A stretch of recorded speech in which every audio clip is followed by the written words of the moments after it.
دوستو ایک اور ویڈیو کے ساتھ آپ کا بھائی آپ کی خدمت میں حاضر ہے۔ دوستو میں ہوں عامر جلال اور آپ دیکھ رہے ہیں عامر جلال خان یوٹیوب چینل۔ دوستو آج کی اس ویڈیو میں ہم حضرت لوط علیہ السلام کا قصہ پڑھیں گے۔ ویڈیو میں آگے بڑھنے سے پہلے آپ سب دوستوں سے گزارش ہے کہ ہماری ویڈیو کو لائک کریں، اپنے دوستوں کے ساتھ شیئر کریں اور ہمارے اس چینل عامر جلال خان کو سبسکرائب کریں اور ساتھ میں بیل آئیکن پر کلک کر کے آل کے آپشن پر کلک کریں تاکہ ہماری ہر نئی آنے والی انفارمیٹیو ویڈیو کی اپڈیٹ آپ تک پہنچ سکے۔ تو چلیے دوستو آج کی ویڈیو کی طرف۔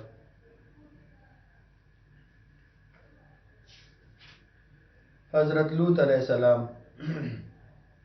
لوط علیہ السلام اور ابراہیم علیہ السلام۔ صفات گزشتہ میں ذکر آ چکا ہے کہ حضرت لوط علیہ السلام حضرت ابراہیم علیہ السلام کے برادر زادہ ہیں۔ ان کے والد کا نام ہاران تھا۔ حضرت لوط علیہ السلام کا بچپن حضرت ابراہیم علیہ السلام کے زیر سایہ گزرا اور ان کی نشوونما حضرت ابراہیم علیہ السلام ہی کی آغوش تربیت کی رہین منت تھی، اسی لیے وہ اور حضرت سارہ ملت ابراہیمی کے پہلے مسلم اور السابقون الاولون میں داخل ہیں۔ ترجمہ: پس ایمان لایا لوط ابراہیم کے دین پر اور کہا میں ہجرت کرنے والا ہوں اپنے رب کی جانب۔ یہ اور ان کی بیوی حضرت ابراہیم علیہ السلام کی ہجرتوں میں ہمیشہ ساتھ رہے ہیں، اور جب حضرت ابراہیم علیہ السلام مصر میں تھے تو اس وقت بھی یہ ہم سفر تھے۔ تورات میں ہے کہ مصر کے قیام میں چونکہ دونوں کے پاس کافی ساز و سامان تھا اور مویشیوں کے بڑے بڑے ریوڑ تھے، اس لیے ان کے چرواہوں اور محافظوں کے درمیان بہت زیادہ کشمکش رہی تھی۔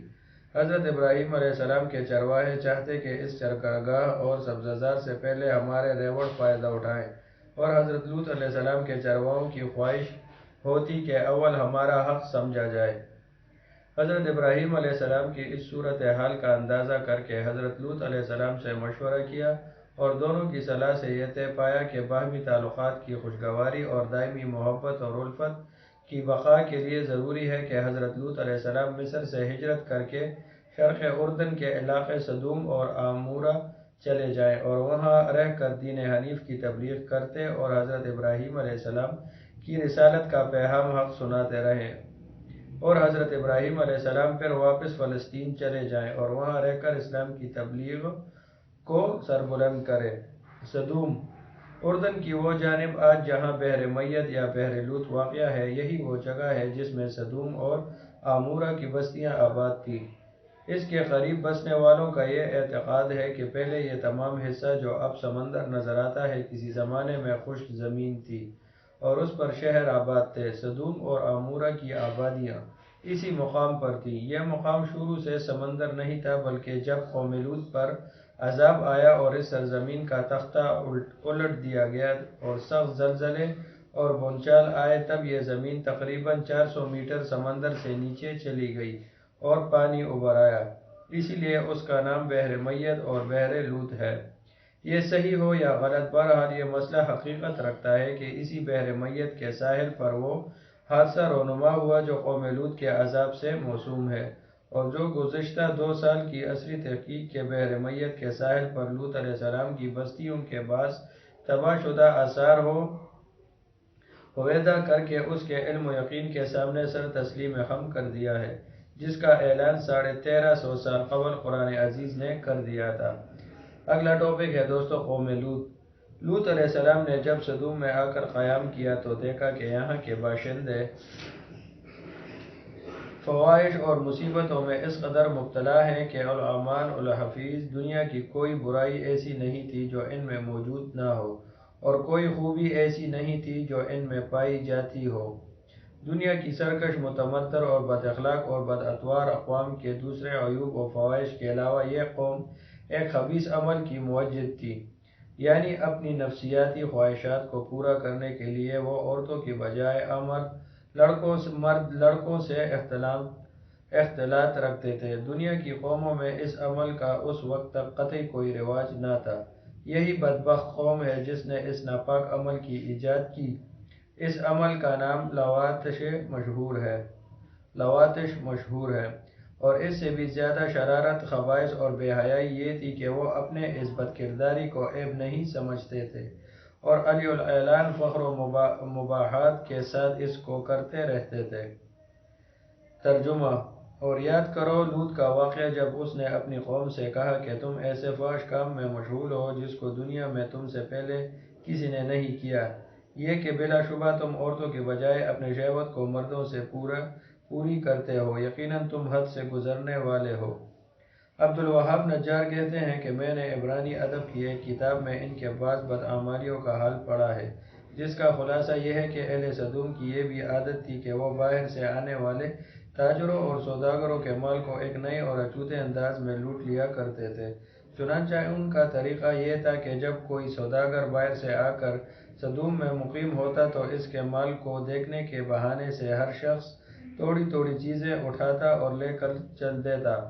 اور تاجر بیچارہ حیران و پریشان ہو کر رہ جاتا۔ اب اگر ان کے اپنے ضیاع مال کا شکوہ کیا اور رونے دھونے لگا تو ان لوٹیروں میں سے ایک آتا اور لوٹی ہوئی دو ایک چیزیں دکھا کر کہنے لگتا کہ بھائی میں تو یہ لے گیا تھا، لو تمہاری یہ چیز موجود ہے۔ وہ رنجیدہ آواز میں کہتا کہ میں ان کو لے کر کیا کروں گا جہاں میرا سارا مال لٹ گیا؟ ہاں یہ بھی صحیح، جا تو ہی اپنے پاس رکھ۔ جب یہ معاملہ ختم ہو جاتا تو دوسرا آتا اور وہ بھی اسی طرح کوئی معمولی سی چیز دکھا کر وہی کہتا جو پہلے نے کہا تھا، اور سوداگر رنج و غم اور غصے میں اس سے بھی پہلی بات لوٹا کر کہہ دیتا۔ اسی طرح سب اس کا مال ہضم کر جاتے اور سوداگر کو لوٹ گھسوٹ کر بھگاتے تھے۔ اسی کتاب میں یہ عجیب قصہ بھی نقل کیا ہے کہ ابراہیم علیہ السلام اور سارہ رضی اللہ تعالیٰ عنہ نے ایک مرتبہ حضرت لوط علیہ السلام کی عافیت اور غیر معلوم کرنے کے لیے اپنے خانہ زاد یعرز دمشقی کو سدوم بھیجا۔ یہ جب بستی کے قریب پہنچا تو اجنبی سمجھ کر ایک سدومی نے اس کے سر پر پتھر کھینچ مارا۔ یعرز کے سر سے خون جاری ہو گیا۔ تب آگے بڑھ کر سدومی کہنے لگا کہ میرے پتھر کی وجہ سے یہ تیرا سر سرخ ہوا ہے، لہٰذا مجھے اس کا معاوضہ ادا کر، اور اس مطالبے کے لیے کھینچتا ہوا سدوم کی عدالت میں لے گیا۔ حاکم سدوم نے مدعی کا بیان سن کر کہا کہ بے شک یعرز کو سدومی کے پتھر مارنے کی اجرت دینی چاہیے۔ یعرز یہ سن کر غصے میں آ گیا اور ایک بڑا پتھر اٹھا کر حاکم کے سر پر دے مارا، اور کہنے لگا کہ میرے پتھر مارنے کی جو اجرت ہے سدومی کو دے دینا، اور یہ کہہ کر وہاں سے بھاگ گیا۔ یہ واقعات صحیح ہوں یا غلط، لیکن ان سے روشنی ضرور پڑتی ہے کہ اہل سدوم اس قدر ظلم، فحش، بے حیائی، بد اخلاقی اور فسق و فجور میں مبتلا تھے کہ اس زمانے کی قوموں میں ان کی جانب اس قسم کے واقعات عام طور پر منسوب کیے جاتے ہیں۔ حضرت لوط علیہ السلام اور تبلیغ حق۔ ان حالات میں حضرت لوط علیہ السلام نے ان کو ان کی بے حیائیوں اور خبائثتوں پر ملامت کی، شرافت اور طہارت کی زندگی کی رغبت دلائی، اور حزن و خطابت، لطافت اور نرمی کے ساتھ جو ممکن طریقے سمجھانے کے ہو سکتے تھے ان کو سمجھایا، اور موعظت اور نصیحت کی، اور گزشتہ اقوام کی بدعمالیوں کے نتائج اور ثمرات بتا کر عبرت دلائی، مگر ان بدبختوں پر مطلق اثر نہ پڑا، بلکہ ان کا یہ الٹا اثر ہوا کہ کہنے لگے۔ سورہ اعراف کی آیت کا ترجمہ ہے کہ لوط کی قوم کا جواب اس کے سوا کچھ نہ تھا کہ کہنے لگے ان لوط اور ان کے خاندان کو اپنے شہر سے نکال دو، یہ بے شک بہت ہی پاک لوگ ہیں۔ بے شک یہ پاک لوگ ہیں۔ قوم لوط کا یہ مذاقیہ فقرہ تھا، گویا حضرت لوط علیہ السلام ان کے خاندانوں پر طنز کرتے اور ان کا ٹھٹھا اڑاتے تھے کہ بڑے پاک باز ہیں، اور ان کا ہماری بستی میں کیا کام۔ یہ ناصح مشق کی مربیانہ نصیحت سے غیظ و غضب میں آ کر کہتے تھے کہ اگر ہم ناپاک اور بے حیا ہیں اور وہ بڑے پاک باز ہیں تو ان کا ہماری بستی سے کیا واسطہ، ان کو یہاں سے نکالو۔ حضرت لوط علیہ السلام نے پھر ایک مرتبہ بڑی محفل میں ان کو نصیحت کی اور فرمایا، تم کو اتنا بھی احساس نہیں رہا ہے کہ یہ سمجھ سکو کہ مردوں کے ساتھ بے حیائی کا تعلق، لوٹ مار اور اسی قسم کی بد اخلاقیاں بہت برے اعمال ہیں؟ تم یہ سب کچھ کرتے ہو اور بڑی محفلوں اور مجلسوں میں کرتے ہو، اور شرمندہ ہونے کے بجائے بعد میں اس کا ذکر اس طرح سناتے ہو کہ گویا یہ کار نمایاں ہیں جو تم نے انجام دیے ہیں۔ سورہ عنکبوت کی آیت کا ترجمہ ہے کہ کیا تم ہی وہ نہیں ہو کہ تم مردوں سے بدعملی کرتے، لوگوں کی راہ مارتے ہو اور اپنی مجلسوں میں اور اہل و عیال کے روبرو فواحش کرتے ہو؟ قوم نے اس نصیحت کو سنا تو غم و غصے سے تلملا اٹھی اور کہنے لگی، لوط بس یہ نصیحتیں اور عبرتیں ختم کر، اور اگر ہمارے ان اعمال سے تیرا خدا ناراض ہے تو وہ عذاب لا کر دکھا جس کا ذکر کر کے بار بار ہم کو ڈراتا ہے، اور اگر تو واقعی اپنے قول میں سچا ہے تو ہمارا تیرا فیصلہ ہو جانا ہی اب ضروری ہے۔ سورہ عنکبوت کی آیت کا ایک اور ترجمہ ہے کہ پس اس لوط کی قوم کا جواب اس کے سوا کچھ نہ تھا کہ وہ کہنے لگے، تو ہمارے پاس اللہ کا عذاب لے آ اگر تو سچا ہے۔ حضرت ابراہیم علیہ السلام اور ملائکۃ اللہ۔ ادھر یہ ہو رہا تھا اور دوسری جانب حضرت ابراہیم علیہ السلام کے ساتھ یہ واقعہ پیش آیا کہ حضرت ابراہیم علیہ السلام جنگل میں سیر کر رہے تھے۔ انہوں نے دیکھا کہ 3 اشخاص سامنے کھڑے ہیں۔ حضرت ابراہیم علیہ السلام نہایت متواضع اور مہمان نواز تھے، اور ہمیشہ ان کا دسترخوان مہمانوں کے لیے وسیع تھا۔ اس لیے ان تینوں کو دیکھ کر وہ بے حد مسرور ہوئے اور ان کو اپنے گھر لے گئے اور بچڑا ذبح کر کے تکے بنائے اور بھون کر مہمانوں کے سامنے پیش کیے، مگر انہوں نے کھانے سے انکار کیا۔ یہ دیکھ کر حضرت ابراہیم علیہ السلام نے سمجھا کہ یہ کوئی دشمن ہے جو حسب دستور کھانے سے انکار کر رہے ہیں، اور کچھ خائب ہوئے آخر یہ کون ہے۔ مہمانوں نے جب حضرت ابراہیم علیہ السلام کا اضطراب دیکھا تو ان سے ہنس کر کہا کہ آپ گھبرائیں نہیں، ہم خدا کے فرشتے ہیں اور قوم لوط کی تباہی کے لیے بھیجے گئے ہیں، اس لیے سدوم جا رہے ہیں۔ جب حضرت ابراہیم علیہ السلام کو اطمینان ہو گیا کہ یہ دشمن نہیں بلکہ ملائکۃ اللہ ہیں تو اب ان کی رقت قلب و جذبہ ہمدردی اور محبت اور شفقت کی فراوانی غالب آئی، اور انہوں نے قوم لوط کی جانب سے جھگڑنا شروع کر دیا اور فرمانے لگے کہ تم اس قوم کو کیسے برباد کرنے جا رہے ہو جس میں لوط جیسا خدا کا برگزیدہ نبی موجود ہے، اور وہ میرا برادرزادہ بھی ہے اور ملت حنیف کا پیرو بھی۔ فرشتوں نے کہا، ہم یہ سب کچھ جانتے ہیں، مگر خدا کا یہ فیصلہ ہے کہ قوم لوط اپنی سرکشی، بدعملی، بے حیائی اور فواحش پر اصرار کی وجہ سے ضرور ہلاک کیے جائیں گے، اور لوط اور اس کا خاندان اس عذاب سے محفوظ رہے گا۔ البتہ لوط کی بیوی قوم کی حمایت اور ان کی بدعمالیوں اور بدعقیدگیوں میں شرکت کی وجہ سے قوم لوط ہی کے ساتھ عذاب پائے گی۔ سورہ ہود کی آیتوں کا ترجمہ۔ پھر جب ابراہیم سے خوف جاتا رہا تو اس کو ہماری بشارت ولادت اسحاق کی پہنچ گئی تو وہ ہم سے قوم لوط کے متعلق جھگڑنے لگا۔ بے شک ابراہیم بردبار، غمخوار، رحیم ہے۔ اے ابراہیم، اس معاملے میں نہ پڑ، بلا شبہ تیرے رب کا حکم آ چکا ہے، اور بلا شبہ ان پر عذاب آنے والا ہے جو کسی طرح ٹل نہیں سکتا۔ ابراہیم نے کہا، اے خدا کے بھیجے ہوئے فرشتوں، تم کس لیے آئے ہو؟ انہوں نے کہا، ہم مجرم قوم کی جانب بھیجے گئے ہیں تاکہ ہم ان پر پتھروں کی بارش کریں، یہ نشان کر دیا گیا ہے تیرے رب کی جانب سے حد سے گزرنے والوں کے لیے۔ اور جب ہمارے فرشتے ابراہیم کے پاس بشارت لے کر آئے، کہنے لگے، بے شک ہم ہلاک کرنے والے ہیں اس سدوم قربہ کے بسنے والوں کو، بلا شبہ اس کے باشندے ظالم ہیں۔ ابراہیم نے کہا کہ یعنی میں تو لوط یعنی اس میں لوط ہے۔ فرشتوں نے کہا،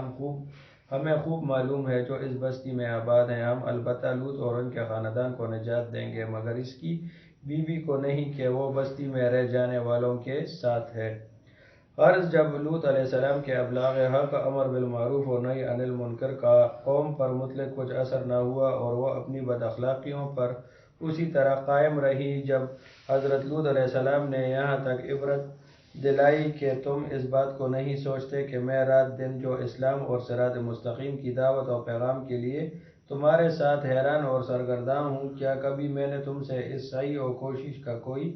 ثمرہ طلب کیا؟ کیا کوئی اجرت مانگی؟ کسی نظر و نیاز کا طلب ہوا؟ میرے پیش نظر تو تمہاری دینی اور دنیاوی سعادت فلاح کے سوا اور کچھ بھی نہیں ہے، مگر تم ہو کہ مطلق توجہ نہیں کرتے۔ سورہ شعراء کی آیتوں کا ترجمہ ہے کہ جھٹلایا قوم لوط علیہ السلام نے پیغمبروں کو، جبکہ کہا ان کے بھائی لوط نے، کیا تم نہیں ڈرتے؟ بے شک میں تمہارے لیے پیغمبر ہوں، امانت والا، بس اللہ سے ڈرو اور میری پیروی کرو، اور میں تم سے اس نصیحت پر اجرت نہیں مانگتا، میرا اجر اللہ رب العالمین کے سوا کسی کے پاس نہیں ہے۔ مگر ان کے تاریک دلوں پر اس کہنے کا بھی مطلق کچھ اثر نہ ہوا، اور وہ حضرت لوط علیہ السلام کو اخراج اور سنگساری کی دھمکیاں دیتے رہے، جب نوبت یہاں تک پہنچی اور ان کی سے بختی نے کسی طرح اخلاقی زندگی پر آمادہ نہ ہونے دیا، تب ان کو بھی وہی پیش آیا جو خدا کے بنائے ہوئے قانون جزا کا یقینی اور حتمی فیصلہ ہے، یعنی بد کرداروں پر اصرار کی سزا بربادی اور ہلاکت۔ غرض ملائکۃ اللہ حضرت ابراہیم علیہ السلام کے پاس سے روانہ ہو کر سدوم پہنچے اور لوط علیہ السلام کے یہاں مہمان ہوئے۔ یہ اپنی شکل و صورت میں حسین و خوبصورت اور عمر میں نوجوان لڑکوں کی شکل و صورت میں تھے۔ حضرت لوط علیہ السلام نے ان مہمانوں کو دیکھا تو گھبرا گئے اور ڈرے کہ بدبخت قوم میرے ان مہمانوں کے ساتھ کیا معاملہ کرے گی، کیونکہ ابھی تک ان کو یہ نہیں بتایا گیا تھا کہ یہ خدا کے پاک فرشتے ہیں۔ ابھی حضرت لوط علیہ السلام اسی حیث و بیس میں تھے کہ قوم کو خبر لگ گئی اور لوط علیہ السلام کے مکان پر چڑھ آئے اور مطالبہ کرنے لگے کہ تم ان کو ہمارے حوالے کرو۔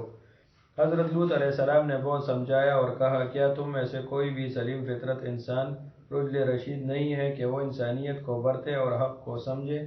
تم کیوں اس لعنت میں گرفتار ہو اور خواہشات نفس کے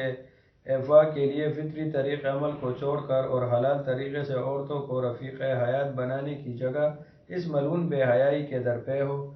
کاش میں رشد شدید کی زبردست حمایت حاصل کر سکتا۔ حضرت لوط علیہ السلام کی اس پریشانی کو دیکھ کر فرشتوں نے کہا، آپ ہماری ظاہری صورتوں کو دیکھ کر گھبرائیں نہیں، ہم ملائکہ عذاب ہیں اور خدا کے قانون جزائے اعمال کا فیصلہ ان کے حق میں اٹل ہے، وہ اب ان کے سر سے ٹلنے والا نہیں۔ آپ اور آپ کا خاندان عذاب سے محفوظ رہے گا، مگر آپ کی بیوی انہی بے حیاؤں کی رفاقت میں رہے گی اور تمہارا ساتھ نہ دے گی۔ آخر عذاب الہی کا وقت آ پہنچا۔ ابتدائی شب ہوئی تو ملائکہ کے اشارے پر حضرت لوط علیہ السلام اپنے خاندان سمیت دوسری جانب سے نکل کر سدوم سے رخصت ہو گئے اور ان کی بیوی نے ان کی رفاقت سے انکار کر دیا اور راستے ہی سے لوٹ کر سدوم واپس آ گئی۔ آخر شب ہوئی تو اول ایک ہیبت ناک چیخ نے اہل سدوم کو تہ و بالا کر دیا اور پھر آبادی کا تختہ اوپر اٹھا کر الٹ دیا گیا اور اوپر سے پتھروں کی بارش نے ان کا نام و نشان تک مٹا دیا، اور وہی ہوا جو گزشتہ قوم کی نافرمانی اور سرکشی کا انجام ہو چکا ہے۔ کچھ آیتوں کا ترجمہ ہے کہ اور پھر ایسا ہوا کہ بھیجے ہوئے فرشتے خاندان لوط کے پاس پہنچے تو انہوں نے کہا، تم لوگ اجنبی معلوم ہوتے ہو۔ انہوں نے کہا، نہیں، یہ بات نہیں ہے، بلکہ ہم تمہارے پاس وہ بات لے کر آئے ہیں جس میں لوگ شک کیا کرتے تھے، یعنی ہلاکت کے ظہور کی خبر جس کا لوگوں کو یقین نہ تھا۔ ہمارا آنا ایک امر حق کے لیے ہے اور ہم اپنے بیان میں سچے ہیں، بس چاہیے کہ کچھ رات رہے اپنے گھروں کے لوگوں کو لے کر نکل جاؤ اور ان کے پیچھے قدم اٹھاؤ اور اس بات کا خیال رکھو کہ کوئی پیچھے مڑ کر نہ دیکھے، جہاں جانے کا حکم دیا گیا ہے اسی طرف رخ کیے چلے جائیں۔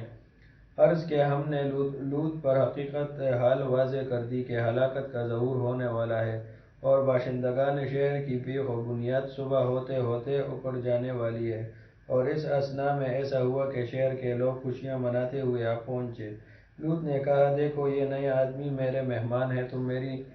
فضیحت نہ کرو، اللہ سے ڈرو، تم میری رسوائی کے کیوں درپے ہو گئے ہو؟ انہوں نے کہا کہ ہم نے تجھے اس بات سے نہیں روک دیا تھا کہ کسی قوم کا آدمی ہو لیکن اپنے یہاں نہ ٹھہراؤ۔ لوط نے کہا، اگر ایسا ہی ہے تو دیکھو یہ میری بیٹیاں کھڑی ہیں، یعنی باشندگان شہر کی بیویاں جن کی طرف وہ مرغت نہیں ہوتے تھے، ان کی طرف ملتفت ہو۔ تب فرشتوں نے لوط سے کہا، تمہاری زندگی کی قسم، یہ لوگ تو اپنی بد مستیوں میں کھوئے گئے ہیں، تمہاری باتیں ماننے والے نہیں۔ غرض سورج نکلتے نکلتے ایک ہولناک آواز نے انہیں آ لیا، پس ہم نے وہ بستی زیر و زبر کر ڈالی اور پکی ہوئی مٹی کے پتھروں کی ان پر بارش کی۔ بلا شبہ اس واقعے میں ان لوگوں کے لیے بڑی ہی نشانیاں ہیں جو حقیقت کی پہچان رکھنے والے ہیں۔ اور پھر ایسا ہوا کہ ہمارے فرشتہ سے لوط کے پاس پہنچے اور ان کے آنے سے خوش نہ ہوا اور ان کی موجودگی نے اسے پریشان کر دیا۔ وہ بولا، آج کا دن تو بڑی مصیبت کا دن ہے، اور اس کی قوم کے لوگ اجنبیوں کے آنے کی خبر سن کر دوڑتے ہوئے آئے۔ وہ پہلے سے برے کاموں کے عادی ہو رہے تھے۔ لوط نے ان سے کہا، لوگو یہ میری بیٹیاں ہیں، یعنی بستی کی عورتیں جنہیں وہ اپنی بیٹیوں کی جگہ سمجھتا تھا اور جنہیں لوگوں نے چھوڑ رکھا تھا، یہ تمہارے لیے جائز اور پاک ہے، بس ان کی طرف متفق ہو۔ دوسری بات کا قصد نہ کرو، اللہ سے ڈرو، میرے مہمانوں کے معاملے میں مجھے رسوا نہ کرو۔ کیا تم میں کوئی بھی بھلا آدمی نہیں؟ ان لوگوں نے کہا تجھے معلوم ہو چکا ہے کہ تیری ان بیٹیوں سے ہمیں کوئی سروکار نہیں، تو اچھی طرح جانتا ہے کہ ہم کیا کرنا چاہتے ہیں۔ لوط نے کہا کاش تمہارے مقابلے کی مجھے طاقت ہوتی یا کوئی اور سہارا ہوتا جس کا آسرا پکڑ سکتا۔ تب مہمانوں نے کہا اے لوط، ہم تیرے پروردگار کے بھیجے ہوئے آئے ہیں، گھبرانے کی کوئی بات نہیں، یہ لوگ کبھی تجھ پر قابو نہ پا سکیں گے۔ تو یوں کر کہ جب رات کا ایک حصہ گزر جائے تو اپنے گھر کے آدمیوں کو ساتھ لے کر نکل چل، اور تم میں سے کوئی ادھر ادھر نہ دیکھے، یعنی کسی بات کی فکر نہ کرے، مگر ہاں تیری بیوی ساتھ دینے والی نہیں، وہ پیچھے رہ جائے گی، اور جو کچھ ان لوگوں پر گزرتا ہے وہ اس پر بھی گزرے گا۔ ان لوگوں کے لیے عذاب کا مقررہ وقت صبح کا ہے، اور صبح کے آنے میں کچھ دیر نہیں۔ پھر جب ہماری ٹھہرائی ہوئی بات کا وقت آ پہنچا تو اے پیغمبر، ہم نے اس بستی کی تمام بلندیاں پستی میں بدل دی، یعنی بستی کو الٹ دیا اور زمین کی برابر کر دیا، اور اس پر آگ میں پکے ہوئے پتھر لگاتار برسائے تاکہ تیرے پروردگار کے حضور اس غرض سے نشانی کیے ہوئے تھے یہ بستی ان ظالموں سے یعنی اشرار مکہ سے کچھ دور نہیں ہے، یہ اپنی سیر و سیاحت میں وہاں سے گزرتے رہتے ہیں، اور اگر چاہیں تو اس سے عبرت پکڑ سکتے ہیں۔ کچھ اور آیتوں کا ترجمہ ہے دوستوں کہ پھر بچا دیا ہم نے ان کو، اس کے گھر والوں کو، سب کو، مگر ایک بڑھیا رہ گئی رہنے والوں میں۔ پھر اٹھا مارا ہم نے ان دوسروں کو اور برسایا ان پر ایک برساؤ، سو برا برساؤ تھا ان ڈرائے ہوں کا۔ البتہ اس بات میں نشانی ہے کہ ان میں بہت لوگ نہیں تھے ماننے والے، اور تیرا رب وہی ہے زبردست رحم والا۔ اللہ نے بتلائی ایک مثال منکروں کے واسطے، عورت نوح کی اور عورت لوط کی گھر میں تھی، دونوں نیک بندوں کے ہمارے نیک بندوں میں، اور پھر انہوں نے خیانت کی، پھر وہ کام نہ آئے ان کے اللہ کے ہاتھ سے کچھ بھی، اور حکم ہوا کہ چلے جاؤ دوزخ میں جانے والوں کے ساتھ۔ دوستو اب کچھ مسائل کی طرف چلتے ہیں۔ نمبر 1، مذکورہ بالا آیات میں حضرت لوط علیہ السلام کے یہ مقولے مذکور ہیں، یعنی حضرت لوط علیہ السلام نے قوم کی مزاحمت اور مہمانوں سے متعلق مطالبہ سے تنگ آ کر یہ فرمایا کہ تم ان مہمانوں سے تعارض نہ کرو، اور اگر نفس کی فطری خواہش پوری کرنا چاہتے ہو تو میری بیٹیاں موجود ہیں، یہ تمہارے لیے پاک ہے۔ ان کا کیا مطلب ہے؟ ایک باعصمت و باعزت انسان اور پھر وہ بھی نبی معصوم کس طرح یہ گوارا کر سکتا ہے کہ وہ اپنی باعصمت لڑکیوں کو ایسے بے حیا اور خبیث انسانوں کے سامنے پیش کرے؟ اس سوال کے حل میں علماء محققین نے مختلف جواب دیے ہیں۔ نمبر 1، حضرت لوط علیہ السلام نبی ہیں، اور ہر ایک نبی اپنے قوم کا روحانی باپ ہوتا ہے۔ قوم مسلمان ہو کر اس کی اطاعت گزار ثابت ہو یا انکار کر کے متمرد منحرف، دونوں صورتوں میں وہ اس امت میں داخل ہیں، اگرچہ پہلی امت اجابت ہے اور دوسری امت دعوت، اور اسی لیے تمام امت اس کی اولاد ہوتی ہے، اور نبی اور رسول اس کا روحانی باپ۔ لہٰذا حضرت لوط علیہ السلام کا مطلب یہ تھا کہ بدبختو، تمہارے گھروں میں سب میری بیٹیاں تمہاری رفیق حیات ہیں اور تمہارے لیے حلال، اور پھر تم ان کو چھوڑ کر اس ملعون خبیث کام پر اصرار کرتے ہو، ایسا نہ کرو والعیاذ باللہ۔ یہ مقصد نہ تھا کہ وہ اپنی سلبی لڑکیاں ان کو پیش فرما رہے تھے۔ نمبر 2،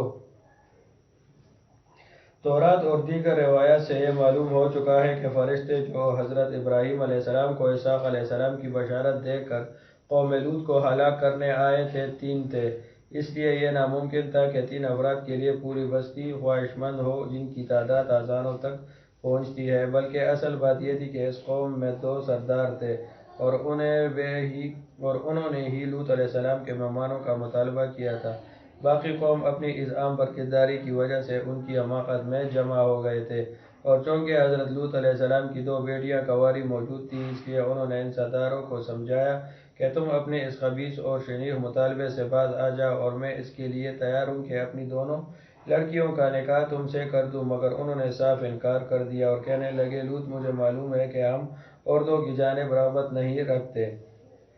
حضرت لوط علیہ السلام نے بے شک اپنی بیٹیوں ہی کے متعلق یہ جملہ فرمایا تھا، مگر اس کی حیثیت اس بزرگ کے مقولہ کی طرح ہے جو کسی کو ناحق پٹتا ہوا دیکھ کر ظالم مارنے والوں سے یہ کہے کہ اس کو نہ مار، اس کے عوض مجھ کو مار لے، حالانکہ وہ خوب جانتا ہے کہ وہ کبھی ایسی جرات نہیں کر سکے گا، کیونکہ وہ اس کا چھوٹا ہے یا ماتح۔ پس جس طرح اس شخص کا مقصد مرنے والے کو عار اور شرم دلانا ہونا ہے، اسی طرح حضرت لوط علیہ السلام نے اس کو شرم اور عار دلانے اور قبیح فعل پر دلیل اور نادم کرنے کے لیے یہ جملہ فرمایا، اور ان کو یہ یقین تھا کہ نہ یہ بدبخت اس طرح راغب ہوں گے اور نہ وہ عملاً ایسا کریں گے۔ امام رازی اصفہانی اور ابو سعود اسی توجیہ کو پسند فرماتے ہیں، اور عبد الوہاب نجار مصری کی بھی یہی رائے ہے، مگر میرے نزدیک پہلی توجیہ زیادہ صحیح اور قابل قبول ہے، اور علامہ عبد الوہاب کا اس کے متعلق یہ کہنا صحیح نہیں ہے کہ یہ قول اس لیے کمزور ہے کہ یہ کس طرح ہو سکتا ہے کہ حضرت لوط علیہ السلام ان کافر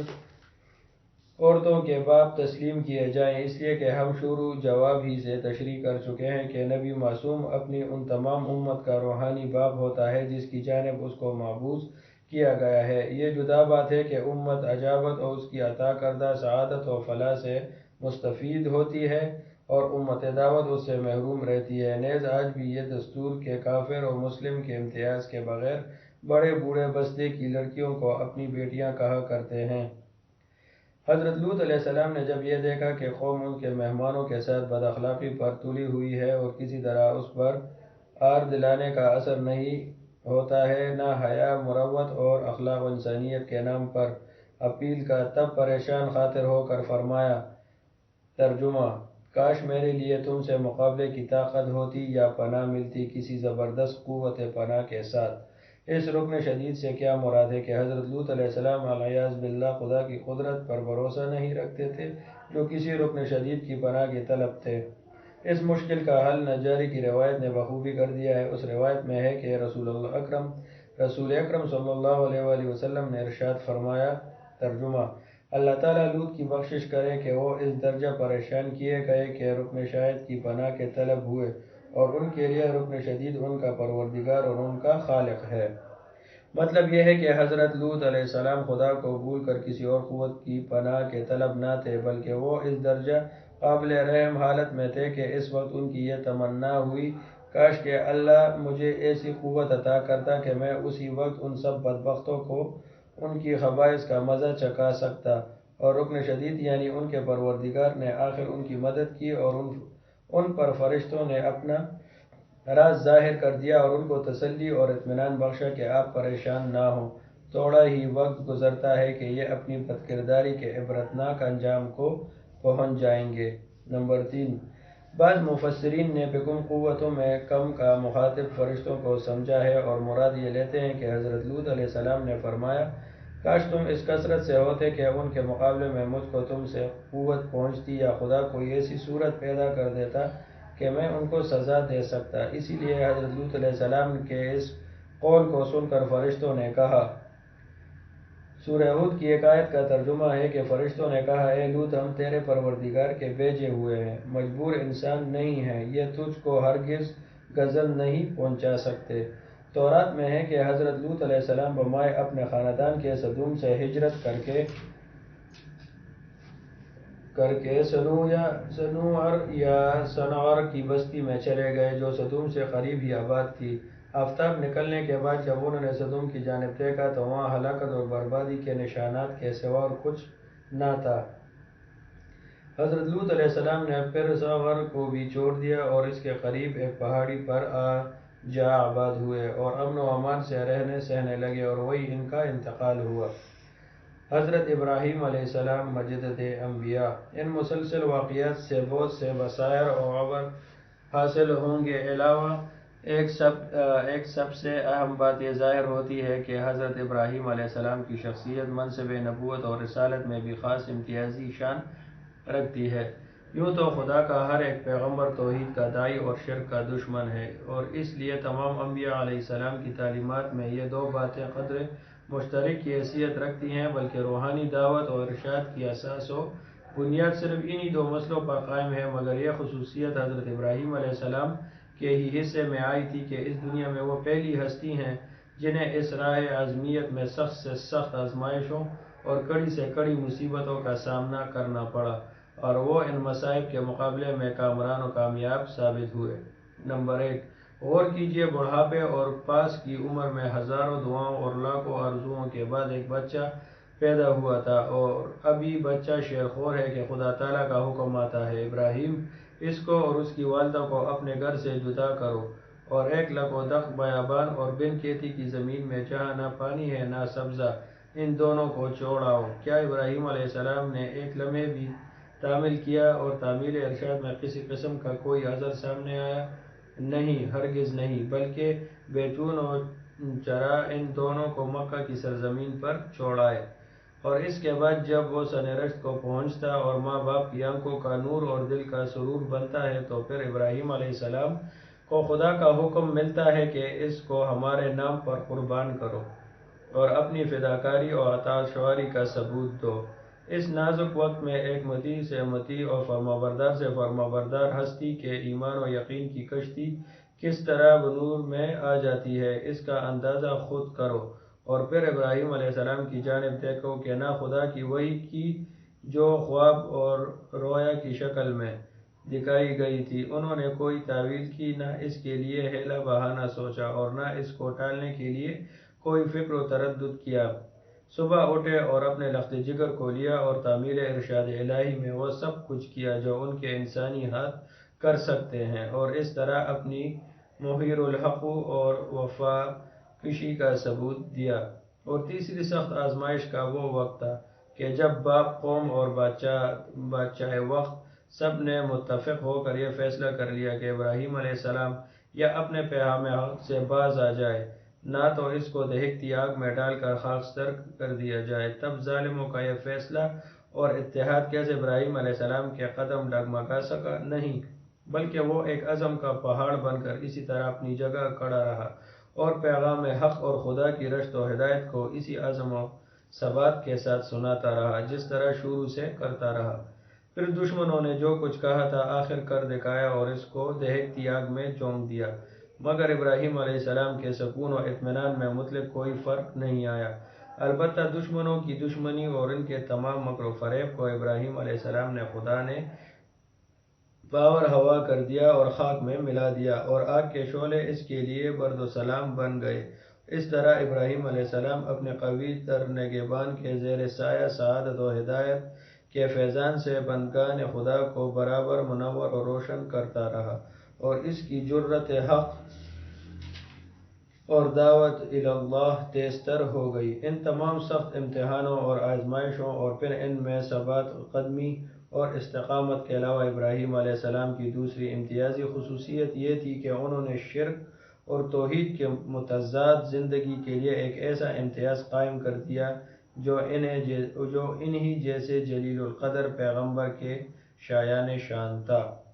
یعنی انہوں نے اصنام پرستی اور کواکب پرستی کی تردید و تضلیل اور ان کی شناعت کا اظہار کرتے ہوئے یہ تشریح فرمائی: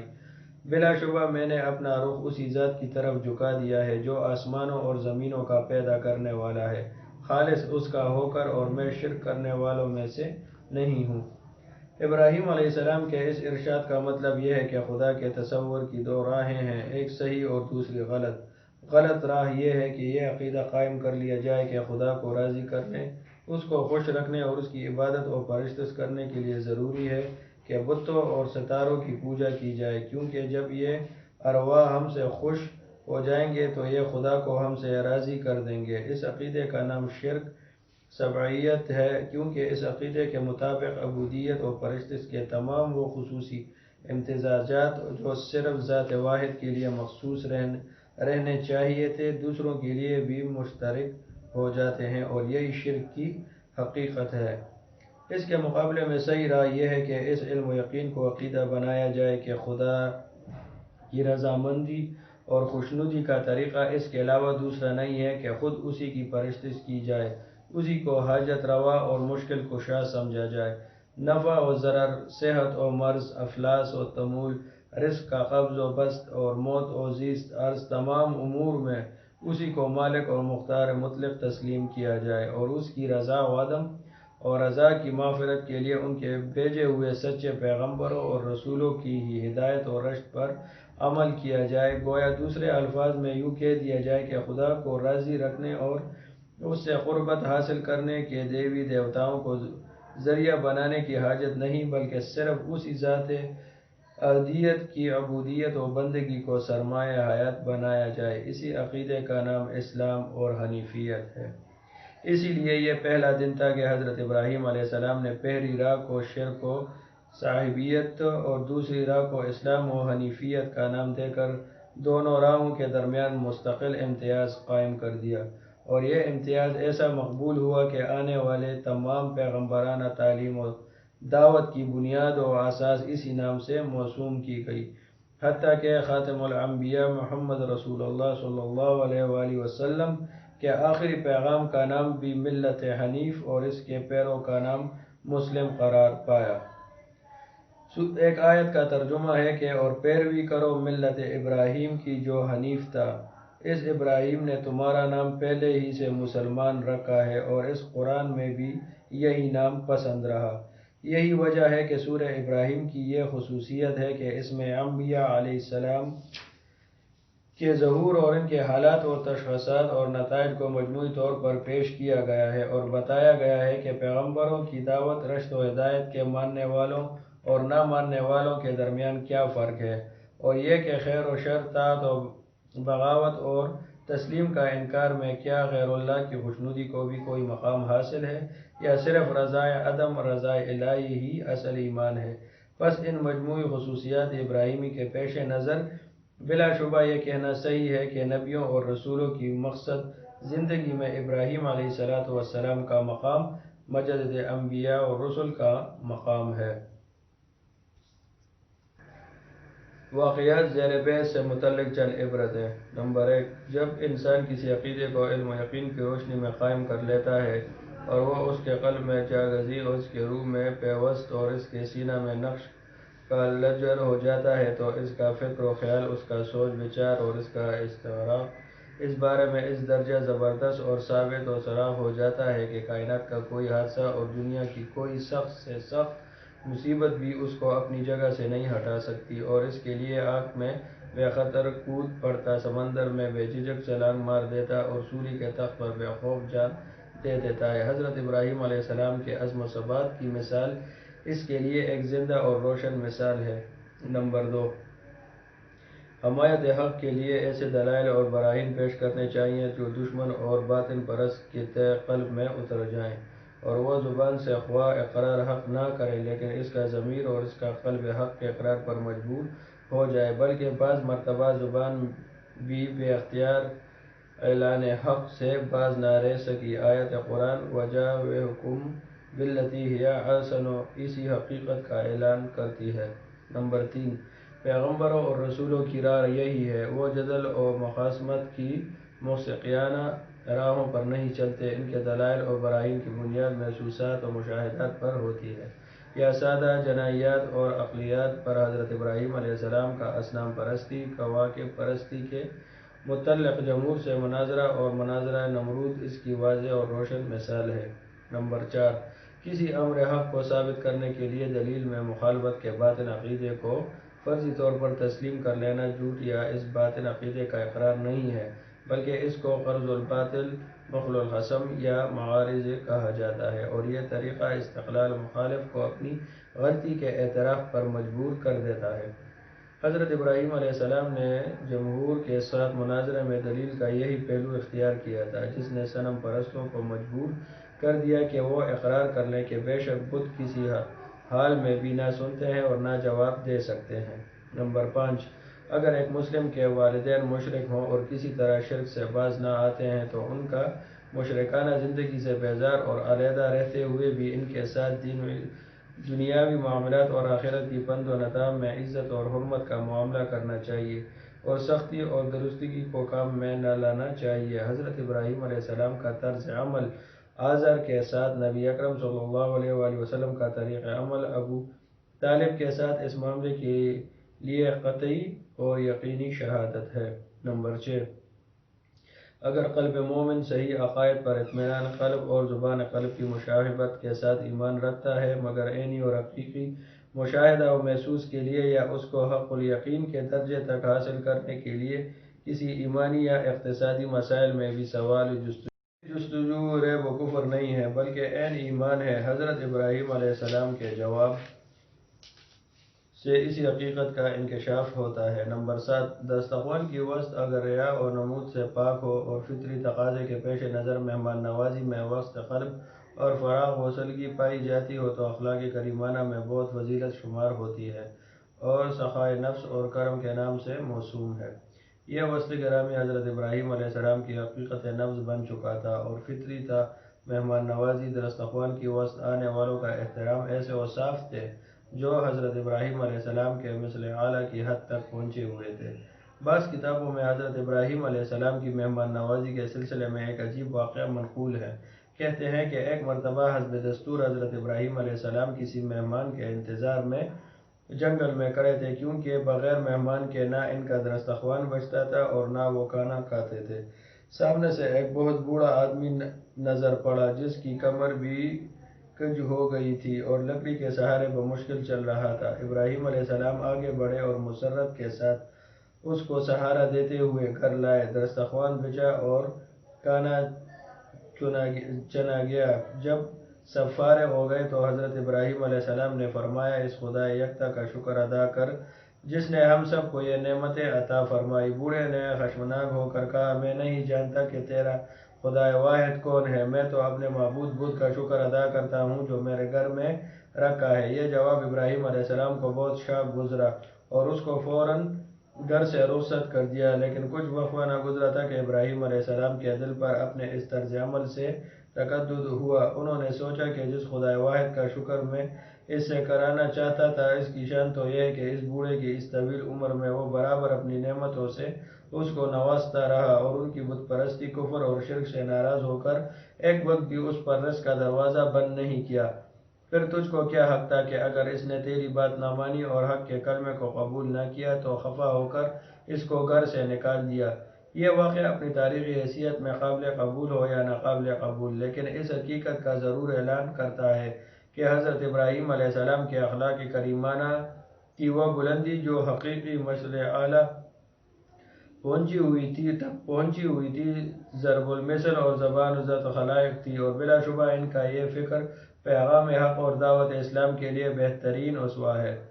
نمبر 8، اللہ تعالیٰ جن ہستیوں کو اپنے ابلاغ حق کے لیے چن لیتا ہے، ان کے قلب و